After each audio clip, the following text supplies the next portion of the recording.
20 నుండి 24 వచనాల వరకు ఒక 4 వచనాలు మనం చదువుకుందాం.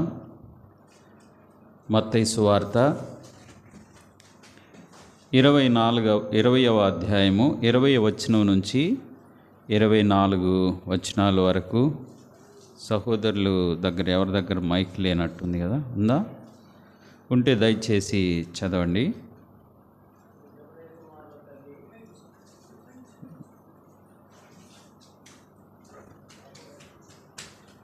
చదువు.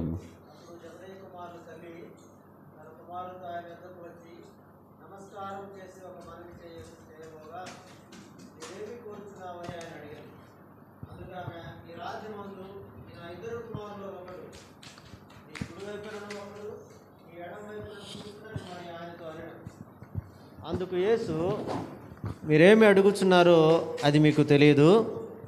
నేను త్రాగబో గిన్నెలోనిది మీరు త్రాగలరా అని అడుగుగా వారు త్రాగగలమనిరి. ఆయన, మీరు నా గిన్నెలోని త్రాగుదురు కానీ నా కుడి వైపునను నా ఎడం వైపునను కూర్చుండనిచ్చుట నా వశమున లేదు. నా తండ్రి చేత ఎవరికి సిద్ధపరచబడినో వారికే అది దొరుకునని చెప్పాను. చాలా చిన్న మాట నేను కూడా ప్రార్థన చేస్తాను.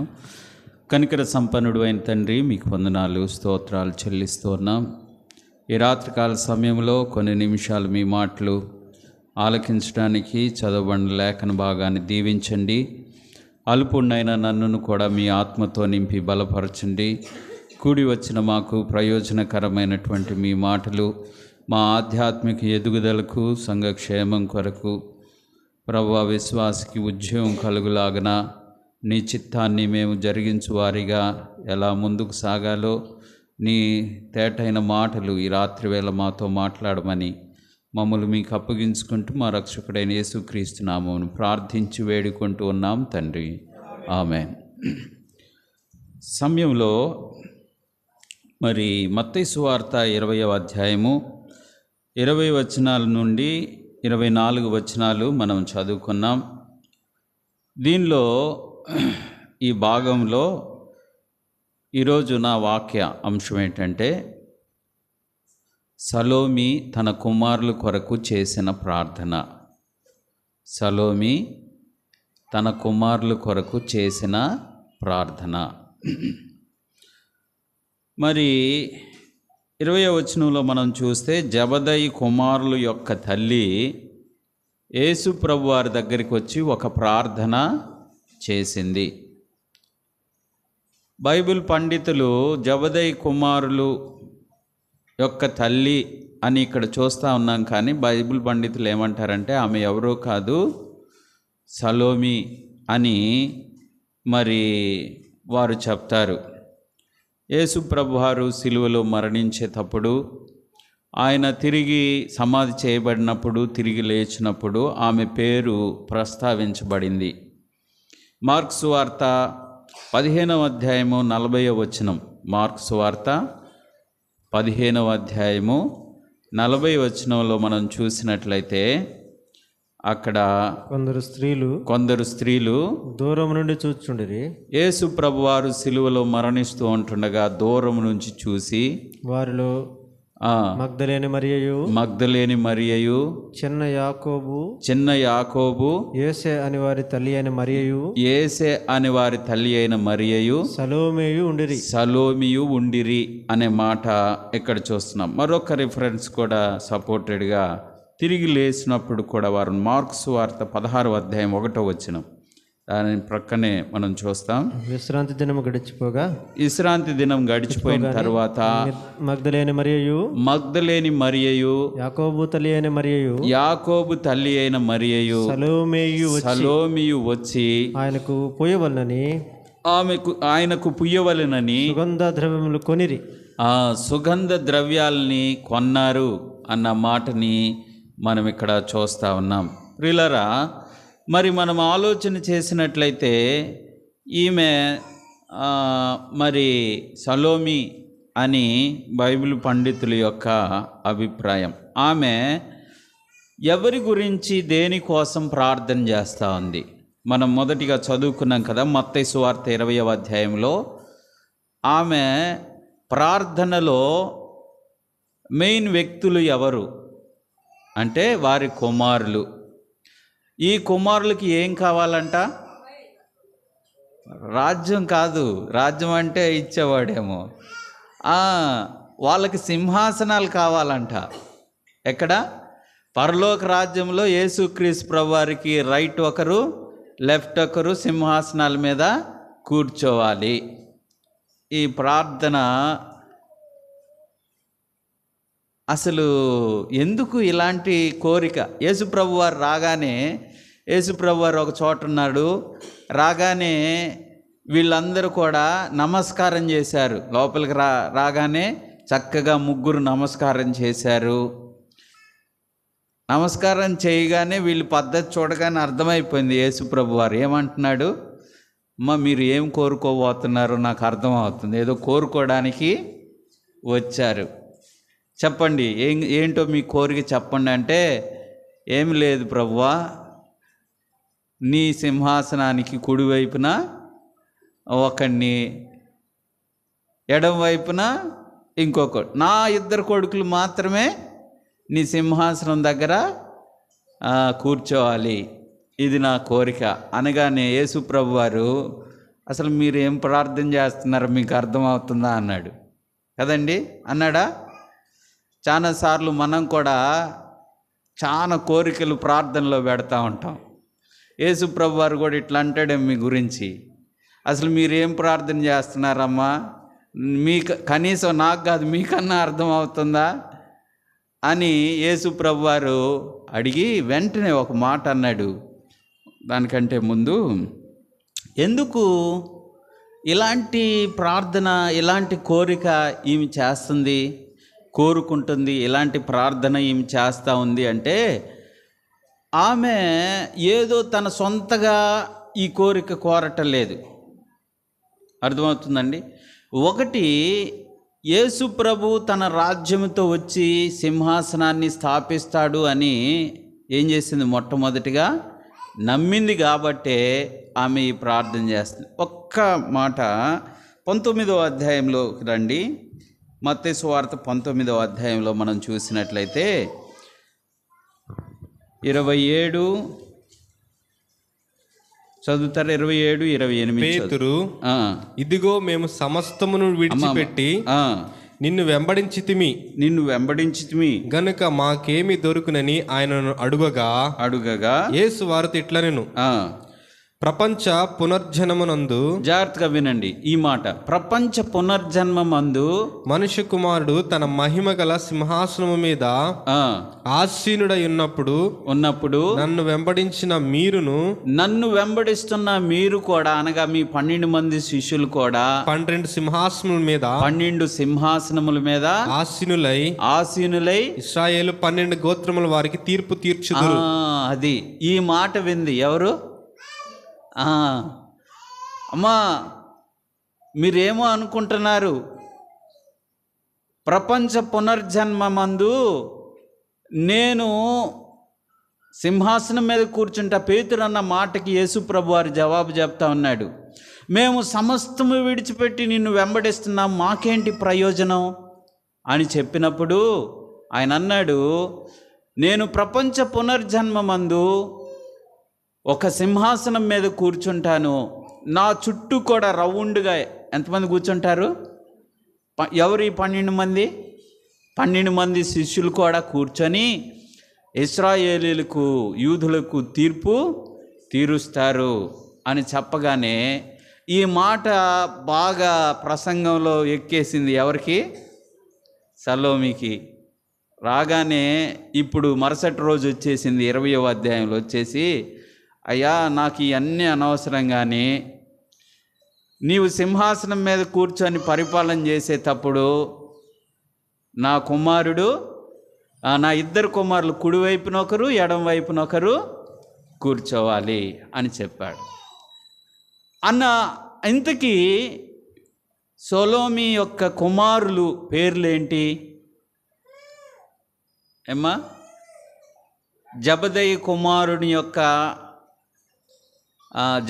యొక్క కుమారుల పేర్లు మనం ఇప్పుడు చూస్తాం. మార్కు సువార్త 3వ అధ్యాయము, మార్కు సువార్త 3వ అధ్యాయము 15వ వచనం చదువుతారా? 17 మార్కు వార్త 3వ అధ్యాయము. జబదయి కుమారుడగు యాకోబు, జబదయి కుమారుడైన యాకోబు, అతని సహోదరుడగు యోహాను, అతని సహోదరుడైన యోహాను. 12 మంది శిష్యుల పేర్లు ఇక్కడ ప్రస్తావిస్తూ, జబదయి కుమారుల యొక్క పేర్లు ఏంటి అంటే, ఒక ఆయన పేరు యాకోబు, రెండవ ఆయన పేరు యోహాను. వీళ్ళ గురించి వాళ్ళ తల్లి అడుగుతూ ఉంది. చెప్తారా? జబదయి కుమారుల పేర్లు చెప్పండి. యాకోబు, యోహాను. సలోమి కుమారుల పేర్లు ఏంటంటే యాకోబు, యోహాను. వీళ్ళ గురించే ఆమె వెళ్ళి ప్రభువుని రిక్వెస్ట్ చేసుకుంటుంది. ఏం కావాలంట? ప్రభు పక్కన, కుడి పక్కన ఒకరు, ఎడం పక్కన ఒకరు కూర్చోవాలని ఆమె యొక్క ప్రార్థన. అయితే వీళ్ళు ఎలాంటి వారు ఏమండి, అది మనం చూద్దాం.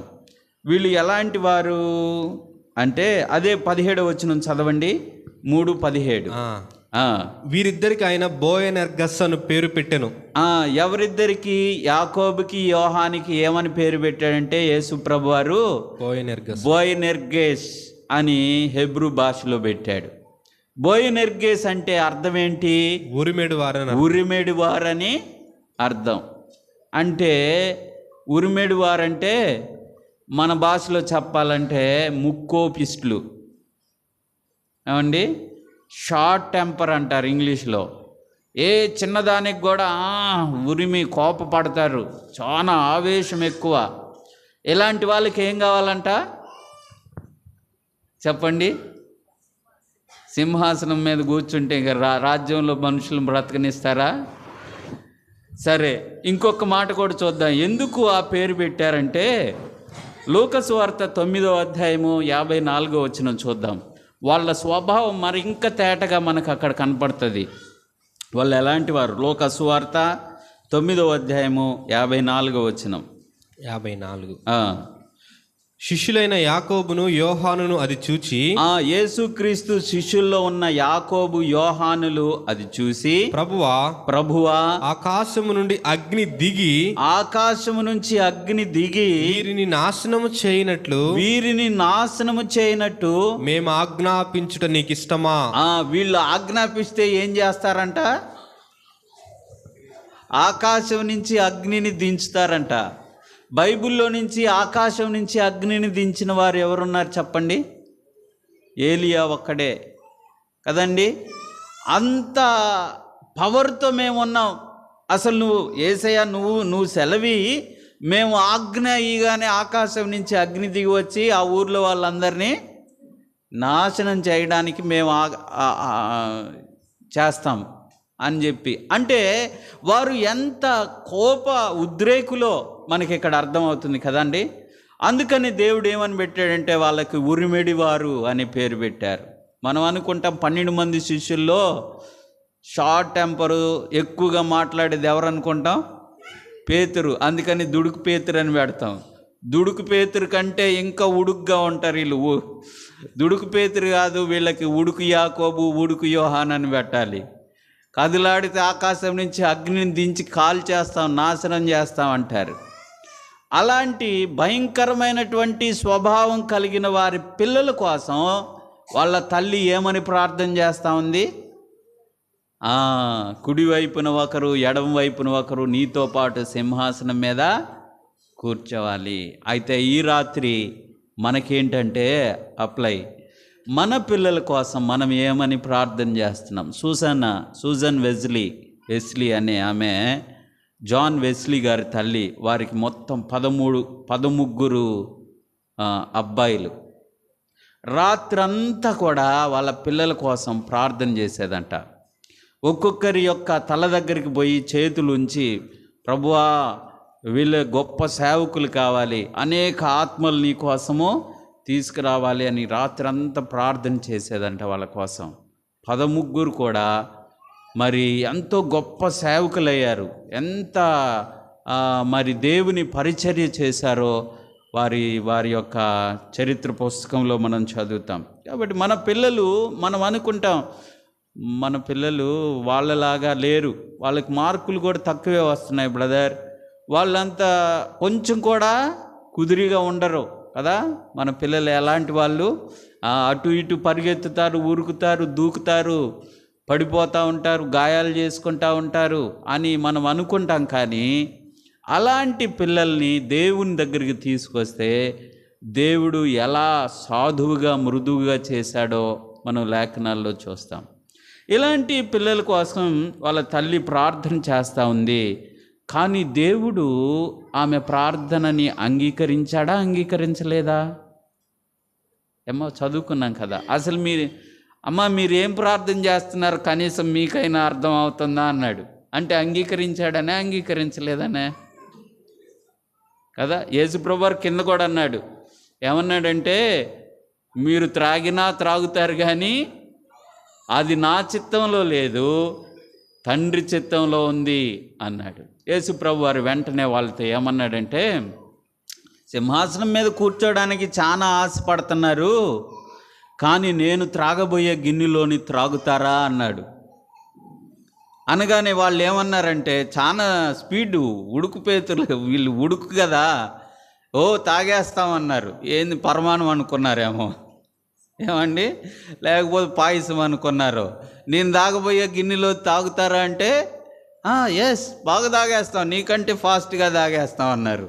అంటే యేసుప్రభు వారికి ఏం చెప్పాలో అర్థం కాక ఏమంటున్నారంటే, ఒకవేళ మీరు నేను తాగే గిన్నెలో నీది తాగినా కూడా నా కుడి వైపున నా ఎడం వైపున కూర్చుండటానికి మాత్రం అది మాత్రం నా స్వాధీనంలో లేదు, పరలోకమందున్న తండ్రి చిత్తంలో ఉంది. ఇప్పుడు మీకు ఒక ప్రశ్న, ఈమె ప్రార్థనని దేవుడు అంగీకరించాడా లేదా కదా? నా చేతిలో లేదు. ఇంతకీ మరొక ప్రశ్న, యేసుప్రభు వారు నేను తాగే గిన్నెలో మీరు త్రాగుతారా అన్న దేని గురించి?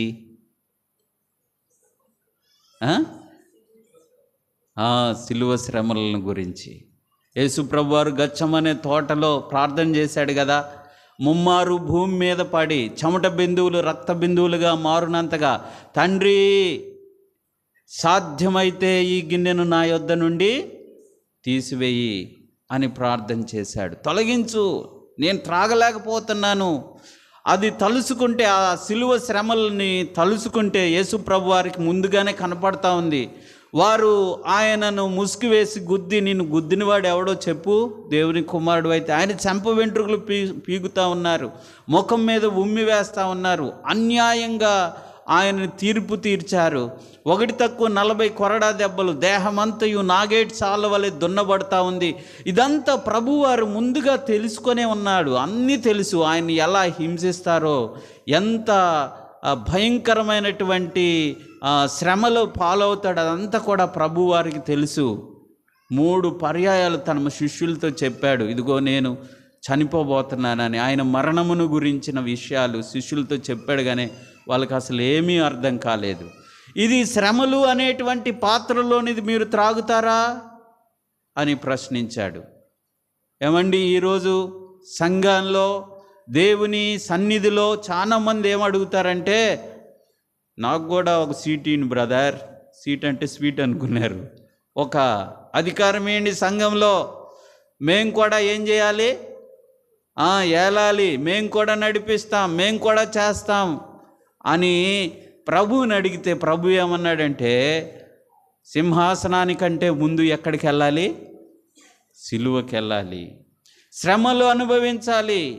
ఈ శ్రమలు మీరు అనుభవిస్తే, ఒకవేళ మీరు అనుభవించినా కూడా అనుభవిస్తారు. వాళ్ళు తాగుతారంటే తాగేస్తామన్నారు. తాగేస్తామంటే కుడి పక్కన ఎడం పక్కన కూర్చోబెట్టడం మాత్రం నా స్వాధీనంలో లేదు, అది తండ్రి చిత్తం అని చెప్పారు. నేడు కూడా సంఘములో ఒక బాధ్యత నీవు నెరవేరుస్తున్నావంటే, సంఘమునకు నీవేమి శ్రమపడి ఏం చేశావు? సంఘములో ఒక ఆధిక్యత నీకు కావాలి అంటే మనల్ని మనం పరీక్షించుకోవాలి. ప్రభువా, నేను ఏమి చేశాను నీ కోసం? అలా లేకుండా మనం కోరుకుంటే, మనం ప్రయాసపడితే, మనం అడిగితే అది నిష్ప్రయోజనం, దానివల్ల ప్రయోజనం లేదు. యేసు ప్రభువారు ఆమెతో అన్నాడు, అసలు నువ్వేం ప్రార్థన చేస్తున్నావో నీకన్నా తెలుసా అని అన్నాడు. మనం అడిగితే అలాగంటే ముఖం మార్చుకుంటాం ఏదన్నా అడిగితే. కానీ ఆమె అయితే అనగానే అసలు ఏం ప్రార్థన చేస్తున్నావమ్మా అని వాళ్ళకెళ్ళి చూశాడు. ఏం జవాబు చెప్పాలో యేసు ప్రభు దగ్గరే జవాబు లేని ప్రార్థన అడిగింది. అబ్బా, వాట్ ఏ గ్రేట్ ప్రేయర్ ఆమె అడగటం. కానీ నెరవేర్చాడా నెరవేర్చలేదా అంటే వాక్యమే దానికి జవాబు. ఖచ్చితంగా ఆమె ప్రార్థన నెరవేర్చాడు. యేసు ప్రభు వారు ఏమన్నారు మరి మనం చూసినట్లయితే, యాకోబు ఇప్పుడు యేసు ప్రభు వారు కలువరి సిలువలో శ్రమ పొందాడు, దేవుడు ఇచ్చినటువంటి కప్పులోని త్రాగాడు, ఆయన మరణమైపోయి పరలోకానికి వెళ్ళిపోయాడు కదండి. తన ఎదుట ఉంచబడిన అవమానమును నిర్లక్ష్య పెట్టాడు. తన ఎదుట ఉంచబడిన సంతోషం కొరకు అవమానాన్ని నిర్లక్ష్య పెట్టి యేసు ప్రభువారు కలువరి సిలువలో భయంకరమైన శ్రమలు పొంది చనిపోయి పరలోకానికి వెళ్ళి ఎక్కడ కూర్చున్నాడు? సింహాసనం మీద తండ్రి కుడిపార్శ్వాన కూర్చున్నాడు. ఇప్పుడు యేసు ప్రభువారు చెప్పారు కదా 19వ అధ్యాయంలో, నా చుట్టూ ఎన్ని ఉంటాయంట? 12 సింహాసనాలు ఉంటాయి. ఆ 12 సింహాసనాలు పేతురు నువ్వేం భయపడొద్దు, మీ 12 మందికి నేను ఇస్తాను. ఇప్పుడు యేసు ప్రభువారు ఏం చేస్తున్నాడంటే ఒక్కొక్కరిని పిలిచి వరుసగా కూర్చోబెడుతున్నాడు 12 సింహాసనాల మీద. ఏమండి అర్థమవుతుందా? ఇప్పుడు స్టార్ట్ చేస్తున్నాడు, వరుసగా కూర్చోబెట్టాలి. ఎక్కడి నుంచి స్టార్ట్ చేస్తాడు? ఎడమ వైపు నుంచా కుడివైపు నుంచా? ఏమండి, కుడివైపు నుంచా? మనం ఎట్లా రాస్తాం? కుడివైపు నుంచి ఎడమ వైపుకి రాస్తాం, అంతేనా? హెబ్రీ భాష ఎట్లా రాస్తారంటే ఎడమ వైపు నుంచి కుడివైపుకి రాస్తారు. ప్రభువారు కూడా ఎడమ వైపు నుంచి ఆ కుర్చీ సీట్లు 12 మందికి ఆర్డర్గా పిలుస్తూ ఉన్నాడు, రండి ఇక చాలు మీ సేవజాలు, ఒక్కొక్కరు రండి అన్నాడు. ఇప్పుడు ఫస్ట్ 12 మంది శిష్యుల్లో ఎవరు చనిపోయారు చెప్తారా? రైట్, ఎక్కడుంది అది? అపోస్తుల కార్యములు 12వ అధ్యాయం 2వ వచనం చదవండి. యేసు ప్రభువారు చనిపోయి పరలోకానికి వెళ్ళిన తర్వాత అపోస్తుల కార్యములోనే 1వ శతాబ్దంలోనే ఈమె కోరిక నెరవేరుస్తూ ఉన్నాడు. ఏమని? ఇప్పుడు ఎడం వైపున ఎవరిని కూర్చోబెట్టాలి? చదువన్నా 12. దాదాపు అదే కాలమందు రాజైన హేరోదు సంగపు వారిలో కొందరిని బాధ పెట్టుటకు బలాత్కారముగా పట్టుకుని యోహాను సహోదరుడైన యాకోబును ఖడ్గముతో చంపించెను. అదండి, ఈ యాకోబు ఎవరు అంటే యోహాను సహోదరుడు. ఈ యాకోబు మొట్టమొదటిగా 12 మంది శిష్యుల్లో మొట్టమొదటిగా హతసాక్షి అయింది ఎవరు అంటే ఎవరు చెప్పండి? యాకోబు. తల్లి అయిన సొలొమి ప్రార్థన దేవుడు విన్నాడా లేదా? ఇప్పుడు వచ్చేసాడు 12 మంది శిష్యుల్లో ఫస్ట్ ఒక ఆయన వచ్చేసాడు, పరలోకానికి వచ్చాడు. రా కూర్చో, నా ఎడం పక్కన కూర్చో. ఇక 12 మందిని వరుసగా పిలుస్తూ ఉన్నాడు. మీకు తెలుసుకండి, యోహాను గురించి, యోహాను మరణాన్ని గురించి యేసు ప్రభు ఒక మాట చెప్పాడు. యోహాను సువార్త 21వ అధ్యాయం 22వ వచనం చదవండి. యోహాను సువార్త 21వ అధ్యాయం 22వ వచనం. యేసు నేను వచ్చే వరకు అతడుండుట నాకిష్టమైతే నీకేమి? పేతురుతో అంటా ఉన్నాడు యోహాను గురించి. ఎవరిని గురించి మాటలు చెప్తానంటే యేసు కుడివైపున ఆయన రొమ్మున ఆనుకొని కూర్చుండే ఆయన శిష్యుడు కొరకు చెప్తా ఉన్నాడు. ఇక్కడ యేసు ప్రభువారు ఏం చెప్తూ ఉన్నాడంటే యోహాను మరణాన్ని గురించి చెప్తూ, నేను వచ్చే వరకు ఆయన ఉండుట నీకిష్టమైతే నాకిష్టమైతే నీకెందుకు అని అనగానే సహోదరులు అంటే 12 మంది శిష్యులు ఏమనుకున్నారంటే యేసు ప్రభువారు వచ్చే వరకు యోహాను చనిపోడేమో అనుకున్నారు. ఇప్పుడు అందరూ 12 మంది శిష్యుల్లో ఒకరి తర్వాత ఒకరు భయంకరమైన శ్రమలు, ఎన్నో శ్రమలు పొందారు. మన దేశానికి కూడా తోమా వచ్చాడు. తోమా భయంకరంగా ఆ మౌంట్ థామస్ మీద బల్లాలతో శూలాలతో పొడవబడి ఆయన చనిపోబడ్డాడు. ఇలా వారి క్రమములందరినీ పిలిచాడు. చివరిగా వచ్చింది ఎవరు చెప్పండి? ఇప్పుడు యోహాను మరి సలోమి ప్రార్థన నెరవేరిందా లేదా? 19వ అధ్యాయంలో ఏమన్నాడంటే, నా చుట్టూ కూడా 12 సింహాసనాలు ఉంటాయి. ఇప్పుడు ఎడం వైపు నుంచి స్టార్ట్ చేశాడు. యాకోబు రా, ఎడం వైపు కూర్చో అన్నాడు. 12 మంది శిష్యులను అలా కూర్చోబెట్టుకున్నాడు. చివరిసారిగా మరణించినటువంటి శిష్యుడు ఎవరు అంటే యోహాను. ఇప్పుడు కుడివైపున ఎడం వైపున యాకోబు ఉన్నాడు, కుడివైపున యోహాను ఉన్నాడు. మరి యోహాను యొక్క మరణం గురించి అతి లాస్ట్లో ప్రకటన గ్రంథాన్ని రాశాడు. పద్మాసు దీపంలో పరవశుడిగా ఉన్నారు. ఆయన మరణాన్ని గురించి 12 మంది శిష్యుల యొక్క మరి వారి హతసాక్ష్యము హతసాక్షులు అనే పుస్తకంలో రాసుంది. యోహానుకి చివరిగా కొందరేమో ఆ పద్మాసు దీపంలోనే అలా ఉండి చనిపోయాడు. మసులుచున్న నూనె బాణలో వేశారు, కానీ ఆయన చనిపోలేదు. ఈయన చనిపోడని పద్మాసు దీపంలో పెట్టారు. ఆ తరువాత ఈయన ఎన్నాళ్ళకి చనిపోడని చెప్పేసి అందరూ చెప్పుకుంటున్నారు. కాదు, నేను దేవుని వాక్యానికి విరుద్ధంగా నేను ఆయన చంపే వరకు నేను నిద్రపోనని ఒక రాజు ఏం చేశాడంటే ఆయన చిరఛేదనం చేశారని మరి కొన్ని పుస్తకాల్లో రాయబడి ఉంది. ఇలాగూ దేవుని కొరకు గొప్ప హతసాక్షులయ్యారు. ఇలా మనం అనుకుంటాం, కానీ దేవునికి అసాధ్యమైంది లేదు. దేవుడు అది నా చేతిలో లేదు, తండ్రి చిత్తంలో ఉంది అని చెప్పాడు. కానీ 12 మంది శిష్యులు తనతో పాటు సింహాసనం మీద కూర్చుండే ఈ పరిస్థితుల్లో నిజముగా ఆమె ప్రార్థనని దేవుడు ఆలకించాడు. యాకోబుతో మొదలుపెట్టి 12 మంది శిష్యుల్ని కూడా పిలిచి చివరి వాడిగా యోహాన్ని మరి హతసాక్షిగా మారటానికి కారణమయ్యాడు.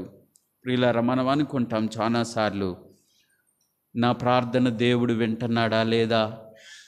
ఈ లోకంలో నువ్వు ప్రార్థన చేస్తే మీరు అనుకోవచ్చు, కానీ ఈ రాత్రికాల సమయంలో నా సమయం అయిపోయింది, నేను ముగిస్తూ ఉన్నాను, 1 నిమిషం ఉంది. ఈ రాత్రి నీవు శోధనలో శ్రమలో ఉన్నావా? నా ప్రార్థన దేవుడు ఆలకిస్తున్నాడో లేదో అనుకుంటున్నావా? నీ శ్రమలు దేవుడు చూస్తున్నాడు. నీ ప్రార్థనకు తప్పక జవాబిస్తాడు. శ్రమలు తర్వాతనే సిలువ, తర్వాతనే సింహాసనం, శ్రమలు తర్వాతనే కిరీటం. ఈ శ్రమలో నీవు ఎక్కువగా ప్రభువుని ప్రార్థించు. విననట్లుగానే ఉంటాడు, కానీ ప్రభువు తన యొద్దకు వచ్చి వారిని ఎంత మాత్రము త్రోసివేయడు అని చెప్పాడు. ఇంత రిక్వెస్ట్గా నమస్కారం చేసి ప్రభువును అడిగినటువంటి ఈ చిన్న ప్రార్థనని దేవుడు ఆమోదించినట్లుగా చెప్పాడు. కానీ ఖచ్చితంగా వారి కుమారులిద్దరికి కూడా కుడివైపున ఒకరిని, ఎడం వైపున ఒకరిని కూర్చోవడానికి దేవుడు అవకాశం ఇచ్చాడు. శ్రమలో ఉన్నావా? బాధపడద్దు. ఖచ్చితంగా ప్రభు నీకు సింహాసనాన్ని ఇస్తాడు. నీ యొక్క బాధ నుండి ఒక ఉన్నతమైన స్థితికి తీసుకువెళ్ళడానికి ఖచ్చితంగా ప్రభు నిన్ను ఆమోదిస్తాడు. యేసు ప్రభు వారు ఇక్కడ తేటగా చెప్పింది ఏంటంటే, సింహాసనం కంటే ముందు శ్రమలు వస్తాయి. అట్టి శ్రమల్లో నుంచి వెళ్ళిన వారే సింహాసనాన్ని కూర్చుంటారు. కాబట్టి స్థానిక సంఘంలోనైనా, మనం చేసే పని స్థలాల్లోనైనా, మన ఆఫీసుల్లోనైనా ఖచ్చితంగా ప్రభు మనం ఎదుర్కొంటున్నటువంటి శోధనలో నుంచి, శ్రమల్లో నుంచి కడుతీర్చగలిగిన వాడు ఆయనే. మన సమస్యలు ఏవైనా ఉంటే ప్రభువుకి మనం చెప్పినట్లయితే ఖచ్చితంగా ఆయన మనకి జవాబిస్తాడు. చిన్న మాట ప్రార్థన చేసుకొని ముగించుకుందాం. ప్రార్థన చేసుకుందాం. కనికర సంపన్నుడు అయిన తండ్రి, ఈ రాత్రికాల సమయంలో కొన్ని నిమిషాలు లేఖనాల్లో జబదయి కుమారుల తల్లి తన కుమారుల యొక్క అభ్యున్నతి కొరకు ప్రార్థించింది. ఉరిమెడివారు, కోపపడేవారు, యోహాను శాంతమూర్తిగా అయిపోయాడు, ప్రేమ అపోస్తులుగా మారిపోయాడు. యేసుక్రీస్తు ప్రభువారి ప్రేమను రుచి చూసి తమ పరిస్థితుల్నే మార్చుకున్నారు. ప్రభువా, మాకు ఎదురవుతున్నటువంటి సమస్యల్లో నీరసిల్లి నిరాశ పడకుండా ఈ శోధనల వెనక, వీటి వెనక మీరు గొప్ప కార్యాలు చేస్తారని, మరి జబదయి కుమారుల యొక్క తల్లి వలె మేము కూడా నీ యొద్ద ఉన్నతమైనవి ఆశించి దాని కొరకు విశ్వాస జీవితంలో, భక్తి జీవితంలో శ్రమల్లో నుండి సింహాసనాన్ని అధిరోహించడానికి మీ కృపను దయచేయమని మా రక్షకుడైన యేసుక్రీస్తు నామమున ప్రార్థించి వేడుకుంటూ ఉన్నాం తండ్రి. ఆమేన్. అందరికీ వందనాలు.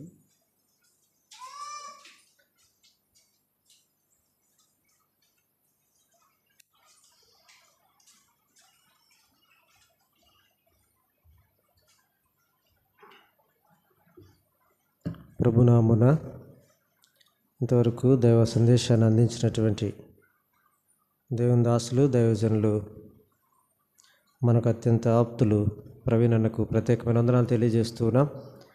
గత రాత్రి కూడా అనవనమూరులో బుధవారం బైబిల్ స్టడీలో వాక్యంలో నుండి సువార్తను, అలాగే చేరువచ్చిన విశ్వాసులకు కావాల్సిన సందేశాన్ని అందించి ఆత్మలో బలపడటానికి ప్రభు కృప చూపించారు. అందును బట్టి కూడా అన్నకు మరొకసారి ప్రత్యేకమైన వందనాలు తెలియజేస్తున్నాం. అన్న కొరకు, అన్న చేస్తున్న పరిచర్య కొరకై, గట్కేశ్వర్లో పరిచర్య కొరకై మనం ప్రార్థనలో జ్ఞాపకం చేసుకుంటున్నాం. ఇంకనూ ఆ ప్రార్థన అలా కొనసాగిద్దామనే విషయాన్ని జ్ఞాపకం చేస్తున్నాం. ప్రకటనలు కొన్ని ఆలకిద్దాం. అన్న ప్రార్థన చేశారు కనుక మనం ప్రార్థిస్తున్న రీతిగానే 10, 11, 12 తారీఖుల్లో పొదుల్లో జరుగుతున్నటువంటి మీటింగ్స్ ప్రభువుకు మహింకరంగా జరుగుతున్నాయని నమ్ముతున్నాం. ఈ దినాన సహోదరులంగా మేము కొందరు వెళ్ళి రావడానికి ప్రభు కృప చూపించారు. ఆ స్థలంలో జరుగుతున్నటువంటి పని రేపు మధ్యాహ్నం వరకు జరుగుతుంది. జ్ఞాపకం చేసుకోవాలని ప్రేమతో మనం చేస్తున్నాం. శైలేష్ అని అక్కడ పాటల పరిచర్యలో ఉన్నారు. వారు మరలా ఆ కార్యక్రమం ముగించుకొని రేపు సాయంత్రానికి తిరిగి రావడానికి ప్రభు కృప చూపించలాగున జ్ఞాపకం చేసుకునండి. 12, 13, 14 అనగా రేపు, ఎల్లుండు, అలాగే హోటల్ ఎల్లుండు, శుక్ర, శని, ఆదివారాలు దైవాలరావులో మీటింగ్స్ ఉన్నాయి. దేవుని దాసులు సతీష్ గారు చెన్నై, వెంకటేష్ గారు పలమనేరు, వారు ఆ స్థలానికి వస్తున్న దైవ సేవకులు. వారి కొరకు అక్కడ జరుగుతున్న మీటింగ్స్ కొరకై మనం ప్రార్థన చేద్దాం. దగ్గరే గనుక మనం కూడా ఒక దినాన్ని వెళ్ళి రావడానికి ప్రభు కృప చూపులాగా మనం అలాగూ సహవాసంలో ఉందాం. రేపు రాత్రికి మన మధ్య సంపూర్ణ రాత్రి కూడిక ఉంటుంది అనే విషయాన్ని జ్ఞాపకం తీసుకొస్తున్నాం. అలాగే 13వ తారీఖు రాత్రి అనగా శనివారం రాత్రి గుళ్ళతోటి పుష్పాలమ్మ గారి భర్త గారైన గుళ్ళతోటి కృష్ణ గారి జ్ఞాపకార్థ కూడిక ఎన్టీఆర్ నగర్లోని పుష్పాలమ్మ గారి గృహం చెంత జరుగుతుందనే విషయాన్ని జ్ఞాపకం చేస్తున్నాం. అందరూ ఆ కూడికలో పాలు పంపులు పొందాలని ప్రేమతో మనవి చేస్తున్నాం. మరొక పత్రిక మన మధ్య ఉంది. ప్రత్యేక సువార్త సభలో రండి, వినండి, రక్షణ పొందండి. ఆయన మనుషులందరూ రక్షణ పొంది సత్యమును గుర్చిన అనుభవ జ్ఞానం గలవారై ఉండవలనని ఇచ్చేయించున్నాడు. తిమోతి మొదటి పత్రిక 2:4. 2024 జనవరి 16, 17 మంగళవారం, బుధవారం. స్థలము Hermon Christian assembly, panchayat office దగ్గర, మార్టూరు.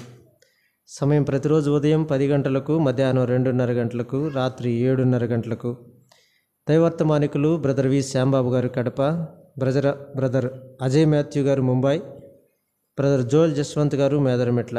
ప్రతిరోజు మధ్యాహ్నం సహోదరులకు ప్రత్యేకంగా సహోదరి వి మెర్సి శ్యాంబాబు గారు వాక్య పరిచర్య చేయుదురు. స్థానిక సంఘ సహోదరులు సుమధుర గాన పరిచర్య చేయుదురు. దూర ప్రాంతం నుండి వచ్చే వారికి ప్రత్యేక వసతి కలదు. ఏ భేదం లేదు, అందరూ ఆహ్వానితులే. ప్రేమతో ఆహ్వానించేవారు సంఘ పెద్దలు మరియు సంఘస్థులు. Hermon Christian assembly, Martur, Bapatla జిల్లా. ఈ మీటింగ్స్ కొరకు కూడా మనం ప్రార్థనలో జ్ఞాపకం చేసుకుందాం. చేరువచ్చిన మీ అందరికి కూడా మరొకసారి ప్రేమపూర్వక వందనాలు తెలియజేస్తున్నాం. ఈ కూడికి ఇంతటితో ముగించబడింది. సెలవు తీసుకుందాం.